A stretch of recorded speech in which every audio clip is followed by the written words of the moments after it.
Bonjour et bienvenue dans mon journal de lecture. Cette semaine, une pile assez imposante que je vous montre ici. Ce sont les livres de la semaine, livres variés, beaucoup de livres, mais des choses que j'ai à peine commencé, des choses que j'ai terminées, des choses que je poursuis vaille que vaille. Et donc je vais en parler de manière assez libre et assez détendu, c'est-à-dire que l'idée elle n'est pas d'avoir un compte-rendu extrêmement précis de chacun des livres, mais de dire ce qu'ils m'ont inspiré. Alors par quoi commencer? Peut-être commencer par ce livre qui m'a le plus occupé durant cette semaine et qui m'a amené à beaucoup de réflexions sur mon métier d'enseignant.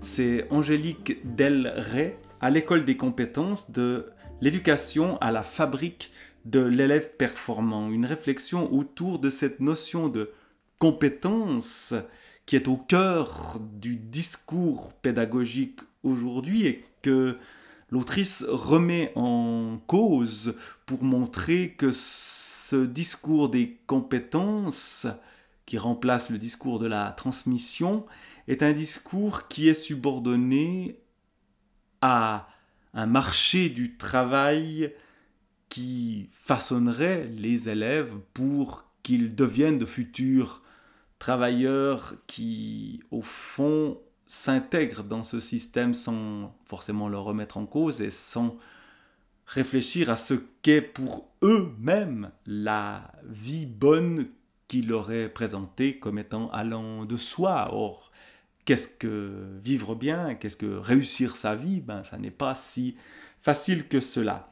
Et donc, il y a toute une réflexion autour de l'approche utilitariste de l'école actuelle qui est expliquée dans ce livre-là, toute une critique de cette approche-là, de l'élève qui, au fond, est considéré comme une sorte de matière que l'on peut formater pour que les desiderata de l'entreprise, du monde de l'entreprise et du travail, puissent les utiliser à bon escient, et ceci évidemment étant opposé à une autre vision de l'école qui cherche à émanciper les humains, les élèves devenant ensuite des adultes responsables et créatifs.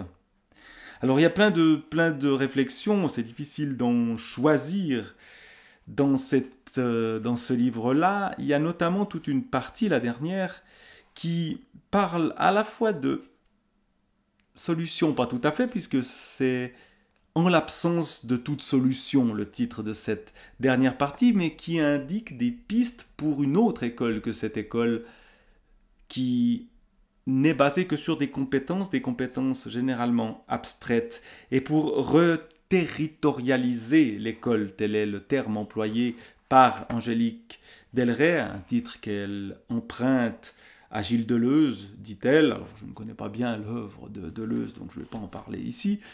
Et avec cette idée, au fond, de transmettre, oui, mais peut-être pas de la manière ancienne, c'est-à-dire transmettre un savoir qui serait incontestable et incontesté, parce que le savoir aujourd'hui est en crise aussi, la société est en crise et l'école est en crise puisque la société elle-même est en crise, et donc ces remises en cause sont extrêmement présentes partout.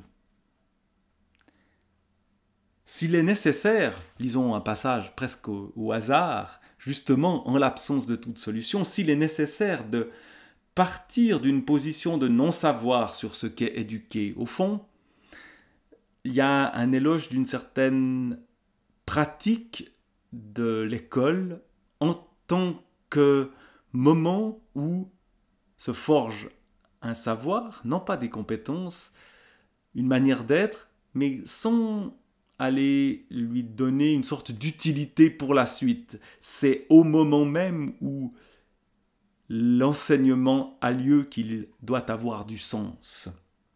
Donc s'il est nécessaire de partir d'une position de non-savoir sur ce qu'est éduquer, c'est que cette position est seule à même de permettre le déploiement d'hypothèses théoriques et pratiques. C'est aussi et sans doute plus fondamentalement parce que nous ne pouvons être certains de la résultante de ce que nous mettons expérimentalement en œuvre. Entre la situation de crise globale, c'est celle dans laquelle nous nous trouvons, et nos tentatives d'assumer en situation les défis qui se présentent, il faut avoir l'humilité de reconnaître une certaine discontinuité opératoire.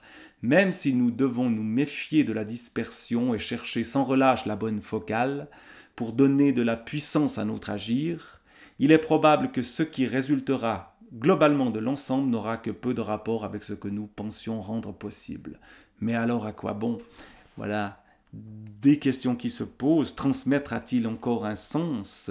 L'unité perdue de l'éducation? Tout un tas de réflexions extrêmement importantes. De l'élève au centre, qui aujourd'hui est le dogme de l'école. Il faut mettre l'élève au centre, vers le territoire au centre. Et cette idée, au fond, de l'école en tant que territoire, qui ne regroupe pas que des élèves, mais qui fait partie d'un quartier, d'une ville, d'un village, etc. Et ça me paraît effectivement quelque chose d'intéressant sur concrétiser, rendre concrète l'expérience scolaire, la vie scolaire. Autre réflexion, je crois, écrit Angélique Delray, je crois que là où le biopouvoir, notion qu'elle utilise beaucoup pour parler justement de cette école des compétences qu'elle emprunte à Michel Foucault, où le biopouvoir, je crois que là où le biopouvoir a introduit de manière générale la maîtrise des processus vitaux et en particulier une école modulaire à l'image d'un homme modulaire, l'humanisme, terme important mais là aussi qu'il faut lire avec critique, l'humanisme est une barrière fragile qu'à chaque fois l'avancée de l'utilitarisme repousse un peu plus loin. Depuis la figure individuelle, nous sommes impuissants à remettre l'éducation au service de l'homme, l'homme avec un grand H. L'individu est lui-même le produit de la réduction de l'humain à de la ressource humaine. Voilà ce que l'école produit, de la ressource humaine pour le monde du travail. Pour le dire d'une façon caractérisée qui renvoie à mon constat de professeur de philosophie, donc le sien, moi je ne suis pas professeur de philosophie, le blabla a ses limites. J'ai beau questionner la toute-puissance individuelle sous forme de blabla, de plus en plus d'élèves ne comprennent pas. La fameuse sentence de Thatcher dans les années 1980, « La société n'existe pas, il n'y a que des individus », a pris corps, ou a pris corps dans les corps de chacun. C'est ce que l'enseignante que je suis a l'occasion de constater chaque année davantage. Le sentiment d'une certaine vanité de l'individu n'est plus présent chez mes élèves. Aussi, mettre en question la réalité individuelle ne veut rien dire pour eux. Donc cette idée au fond qu'on ne forme pas que des individus isolés, mais une société. Voilà une autre question importante. Comment redonner du commun, comment vivre ensemble dans justement l'école et dans la société en général. On voit bien qu'aujourd'hui c'est une des crises majeures. Donc voilà, l'école des compétences, l'école qui la remplace, école des territoires, école des transmissions, école humaniste, un peu de tout ça, mais une école qui prend en compte la globalité de ce qui se passe autour de nous, mais qui s'ancre dans le concret. Voilà ce que j'ai compris de ce livre-là, qui évidemment me donne des pistes pas forcément concrètes, mais des pistes de réflexion, en tout cas pour redonner et continuer à faire en sorte que l'école ait un sens. Alors, cette question de sens, elle est aussi présente dans un livre dont j'ai commencé la lecture récemment, de Nelly Pons, Le Grand Épuisement. Un livre assez étrange dans sa structure, dans sa forme. Un livre qui évoque la dépression vécue par la narratrice, ou par l'autrice même plus précisément, qui est aussi narratrice de ce livre, qui se trouve être une sorte de témoignage, mais témoignage qui est rendu dans un style assez poétique. On le voit dans la mise en page très aérée, s'ancrer, s'envoler, s'oublier. Et dans une réflexion autour de ce moment de dépression vécu donc par l'autrice, qui s'ouvre de l'aspect individuel à l'aspect collectif. Le grand épuisement n'est pas que le sien. Alors je ne sais pas encore tout à fait le lien qu'elle fait entre dépression généralisée ou dépression de la société ou d'autres choses que je découvrirai dans la suite du livre. J'en suis encore au début, dans un premier mouvement. Le livre est découpé en différents mouvements qui sont suivis évidemment, enfin qui se suivent les uns les autres. Et je n'ai lu que le premier mouvement, celui où elle témoigne de son propre grand épuisement. Et elle témoigne, mais pas d'une manière qui est purement un témoignage individuel. Ça dépasse ceci, comme l'école devrait dépasser l'individu chez Angélique Delrey. Ici aussi, l'expérience intime, personnelle de la dépression extrêmement grave, quelqu'un qui ne pouvait plus quasiment bouger à un moment donné, eh bien, ça prend des dimensions qui ne sont pas que « voilà mon vécu ». Tu lâches, glisses, tout est noir et respiration. Inspire, expire, inspire, expire. Cet été-là, tu n'es plus que souffle. Tu respires. Intéressant, ce « tu ». C'est évidemment un « je », sous-entendu. Mais nous qui lisons, ça pourrait être nous. Tu respires, voilà tout. Derrière ce mécanisme multimillénaire, un autre monde te happe, un entre-deux monde qui ensevelit tout. Toi et ta conscience, du ballet. Minimalisme, vous êtes, du néant surgi de la nuit des temps. Inspire, expire, inspire, et c'est déjà bien assez. Et rien ne sert d'être fort comme un chêne, car un chêne, ça casse, évidemment. Elle nous raconte qu'avant la dépression, elle a tiré la corde, comme on dit, jusqu'au bout, et voulu montrer qu'elle était forte comme un chêne, mais le chêne casse. Puis il y a aussi des réflexions qui sont liées à des définitions, mais de quoi on parle. Elle va voir un médecin et tout d'un coup, on lui donne un diagnostic, et évidemment, elle essaye de comprendre et de ne pas seulement dire son ressenti. On lui diagnostique un épuisement physique, psychique et émotionnel total. Et à la page suivante, eh bien, vous avez les définitions de ces termes-là. Épuisement physique, psychique, émotionnel. Total, adjectif et non masculin qui concerne ou affecte l'ensemble, l'intégralité des parties, des éléments. Et ensuite, en gras et plus gros, non, le burn-out n'est pas un effet de mode pour hyperactif. Toi, devenu fardeau. Et donc, il me reste quelques mouvements à suivre pour comprendre ce que cette expérience de la dépression et du burn-out a été pour Nelly Pons, mais peut-être aussi un enseignement pour nous tous, pour notre société. Continuons après ce livre de réflexion, mais sous un format qui est lui aussi poétique, par d'autres livres qui eux aussi m'ont occupé. Parmi les choses que j'ai terminées cette semaine, j'ai terminé cette bande dessinée dont j'ai déjà parlé, Le Dieu Fauve, de Bellman et Roger, je ne sais pas comment on dit ça, disons Roger, qui est un très beau livre, j'en avais déjà parlé la semaine passée, qui met la violence au cœur de ce qui est représenté, ce Dieu fauve qui est un singe capturé par des humains et qui a vu toute sa famille être massacrée et qui, durant tout ce livre, attend pour se venger. Mais va-t-il réussir ou pas? Telle est la question.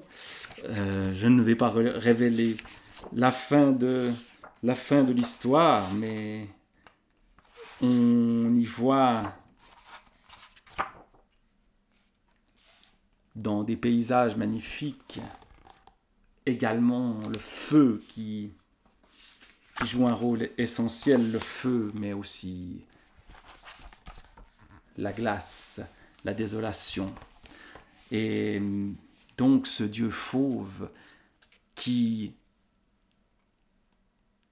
souffre, puis se révolte, peut-être est-ce aussi ce que vit Nelly Pons dans Le Grand Épuisement. C'est une bande dessinée qui est très belle. Je trouve vraiment que c'était très intéressant. Alors, pour continuer dans le monde de la bande dessinée, j'ai lu la première partie de American Parano, Black House, de Bourris et Varela. Regardez, très jolie planche qui se trouvait dans cette bande dessinée.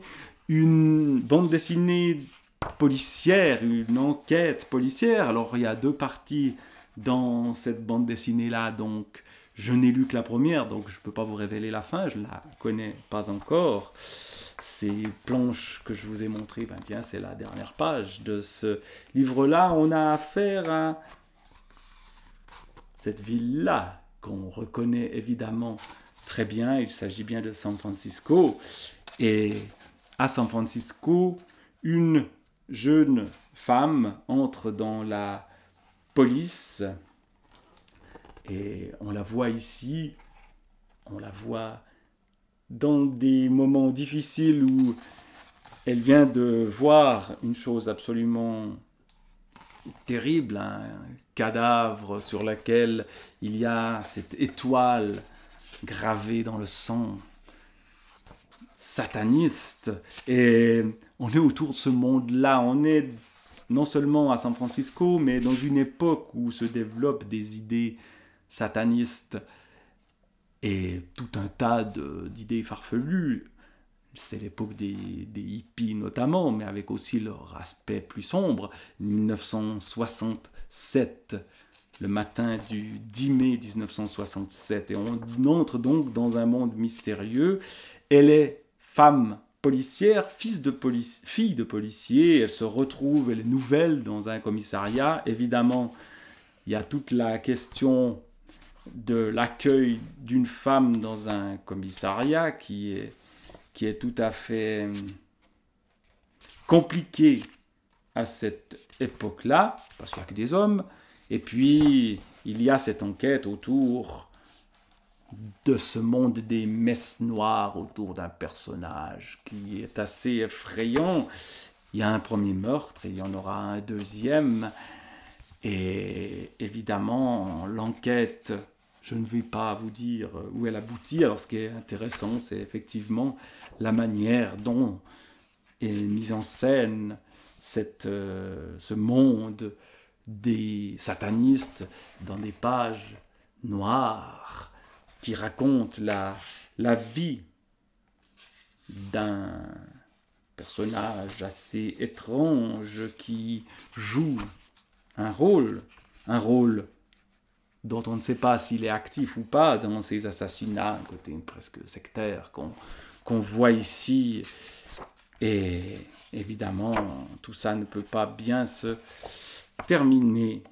Mais je n'ai pas terminé la lecture de cette bande dessinée. Donc, je vous reparlerai de American Parano et de Black House, la deuxième partie, et puis un troisième livre qui fait partie de cette série-là, que j'ai dans ma pile à lire, et il est fort probable que la semaine prochaine, je vous en parlerai, en tout cas du second, ou peut-être du troisième, on verra. Il me reste encore 3 livres à évoquer aujourd'hui, alors pour rester dans l'Amérique de la même époque, je poursuis toujours, et je n'ai toujours pas terminé, Underworld USA de James Ellroy. Il me reste, chaque fois j'ai l'impression de faire un décompte, j'en suis à la page 736, donc il me reste un peu moins de 200 pages à lire. Là, j'ai bien envie de le terminer, de terminer cette très longue histoire qui parcourt l'ensemble des années 1960. Ça commence même un peu avant, le début de la trilogie Underworld USA, qui commence par, maintenant je m'en souviens déjà plus du titre, qui commence par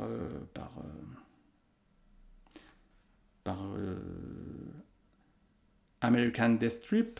Non, American Death Trip, c'est le deuxième, c'est American Tabloid, le premier.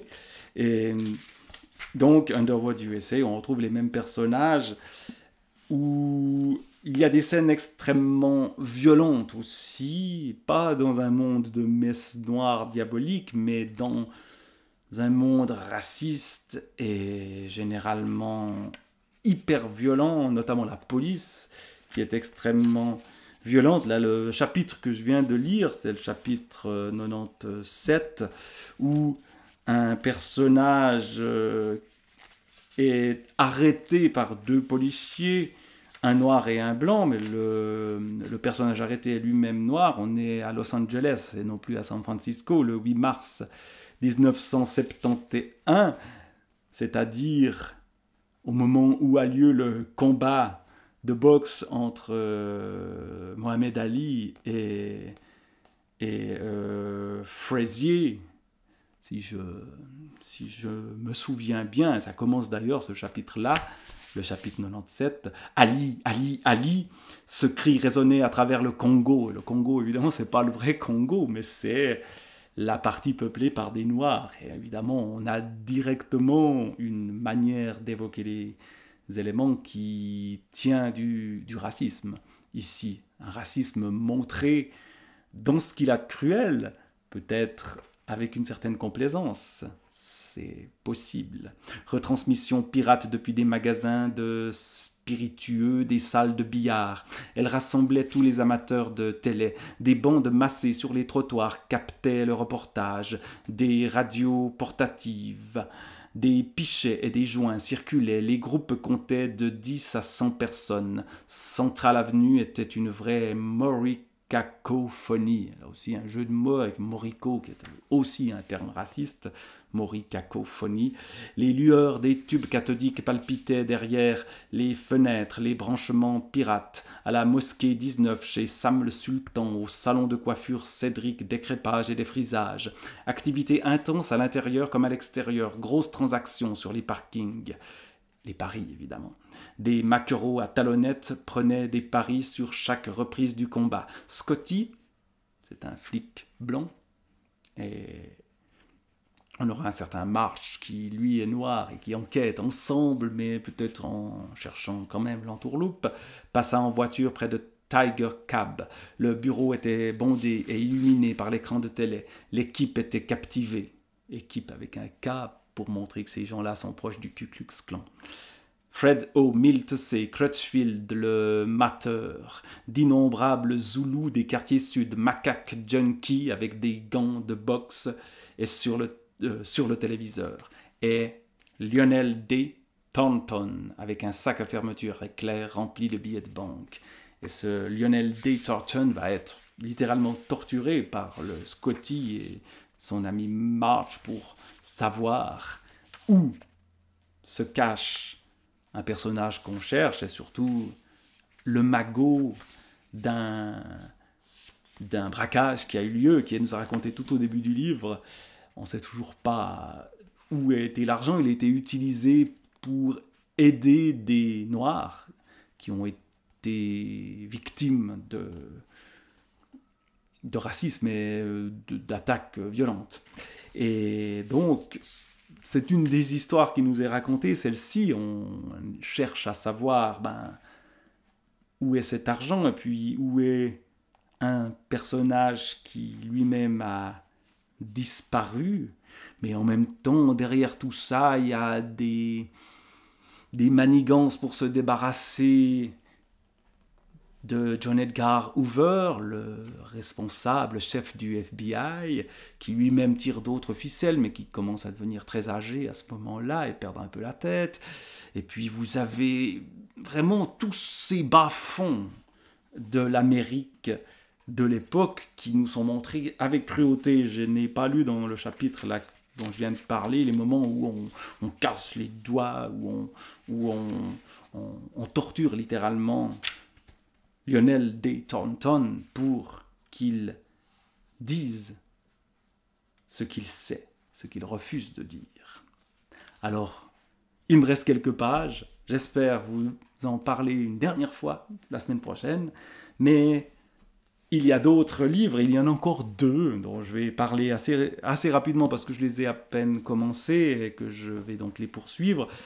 J'ai repris dans le monde de la police, avec une certaine violence aussi, mais beaucoup plus française, dans ici le tome 4 de l'intégrale San Antonio chez Bouquin Robert Laffont. Le livre, combienième, j'en sais rien, un livre de 1959, Prenez-en de la graine, un San Antonio, j'en ai lu que les 2 premiers chapitres, avec toujours ce plaisir, là qui n'est pas forcément le plaisir de l'enquête policière, qu'on a beaucoup plus dans les 2 livres dont j'ai parlé avant, American Parano ou Underworld USA, mais de la langue et de ces facéties de notre commissaire San Antonio. Première partie, chapitre 1er, les cercles vicieux. Mes petits lecteurs chéris, évidemment, James Ellroy ne commencerait pas un livre de cette façon-là. Je crois que depuis le temps qu'on se connaît, on commence à bien se connaître, comme le disait si justement Vincent Toriol. Alors Vincent Toriol, T-O-R-I-O-L, fait allusion à quelqu'un de bien oublié aujourd'hui. C'était, je pense, le président, ou l'un des anciens présidents de la République française à ce moment-là, en 1959, quand le livre paraît. Le général de Gaulle a repris le pouvoir, mais Vincent Toriol était là. Comme le disait si justement Vincent Toriol à la bataille de Marignan. Évidemment, l'histoire est un peu modifiée. 33 Champs-Élysées, Paris. Alors, je vais vous en annoncer une qui méritera d'être prise en considération et dans le sens de la hauteur. Je compte vous faire rire avec ce bouquin. Cochon qui s'en dédie, comme disait l'évêque qui cherchait des crosses à Jeanne d'Arc et qui lui a fait le coup de la femme au foyer, bien avant que Landru ait fait breveter le système. L'homme est fait pour rire comme Anquetil et Charpigny pour pédaler. Bon, tout ça nous renvoie à une époque un peu oubliée. Enfin, on se souvient, si on a un peu connaissance de l'histoire du sport, qu'Anquetil était un coureur cycliste, Charpigny sans doute aussi. Et quand il est cané, donc on parle de l'homme, il continue de rigoler, puisqu'il ne lui reste bientôt plus que son clavier universel, exception faite naturellement pour les Seuss qui ont la salle à manger dégarnie ou qui se sont fait poser un bridge on the river Kwai. Bon, là, les allusions sont toujours très claires, les refs manquent parfois quand on lit San Antonio, mais il y a toujours ce plaisir de la langue. Tout a démarré de la façon la plus innocente qui soit. Comme toujours, Bérurier fêtait ses 25 ans de mariage avec sa baleine. Oui, tout de suite, évidemment, bon, faut pas s'attendre à une délicatesse envers les femmes. Grosse fiesta chez lui. Il y avait la Félicie et moi-même, monsieur et madame Pinault, avec leur chat siamois, because cette bestiole n'aime pas rester seule, plus le coiffeur du dessous, puisqu'étant, vous le savez, l'amant en titre de la femme Bérurier. Garçon charmant au demeurant, coiffure à la Branlon-Mado. Là aussi, les jeux de mots sont assez pourris, mais je ne peux pas m'empêcher de rire. Beru Dixit. ceinture amaigrissante, moustache à la Clark Gable, je pense. Là encore, je connais ces références, mais voilà, je pense que les générations d'après moi, ça ne leur dira plus rien. Avec ça, abonné au rire par profession et aux chasseurs français par vocation. Bref, un beau produit de la race humaine. Bravo, Cadorissin. Alors là aussi, Cadorissin, je dois dire que j'en ai aucune idée de quoi ça parle. Et donc, bon, on a toute une histoire qui commence par l'anniversaire de Bérurier, et puis il se retrouve un peu par hasard dans un commissariat, et là va commencer une enquête, même si c'est pas la leur, c'est censé être celle d'un autre flic, un ami de Bérurier justement, où tout d'un coup, il y a Anguille sous roche, la femme d'un Hollandais, est en train de mourir. Celui-ci est peut-être seulement témoin, ou peut-être est-il l'assassin, on ne sait pas. Et donc tout cela est tout à fait facétieux, et on va en savoir plus bientôt, enfin j'en saurai plus bientôt, et je vous en reparlerai. Facétie, j'ai employé le terme facétieux, à dessein, puisque le dernier livre que j'ai lui aussi à peine commencé, même si c'est dans la suite de cette pléiade de Gérard de Nerval qui m'occupe depuis un petit moment, c'est donc une partie qui recueille plusieurs nouvelles ou contes et facéties. Voilà comment ça s'appelle. J'ai commencé à peine à lire un conte facétieux, donc, ou un conte macaronique, est-il dit, La main enchantée. Pour l'instant, je ne peux pas en dire grand-chose, parce que je n'ai lu que le tout premier chapitre de ce premier conte, La place Dauphine, qui nous décrit la place Dauphine au XVIIe siècle, et qui nous décrit un personnage tout à fait comique, semble-t-il, enfin, dans le style des romans comiques du XVIIe siècle. Il y a un côté un peu pastiche dans ce début d'histoire. Godinot, chevassu, alors déjà ce nom est assez comique en lui-même, était un petit homme replet qui commençait à grisonner, et y prenait grand plaisir contre l'ordinaire des vieillards, parce qu'en blanchissant ses cheveux, devait perdre nécessairement le ton un peu chaud qu'ils avaient de naissance, ce qui lui avait valu le nom désagréable de Rousseau, que ses connaissances substituaient au sien propre comme plus aisé à prononcer et à retenir.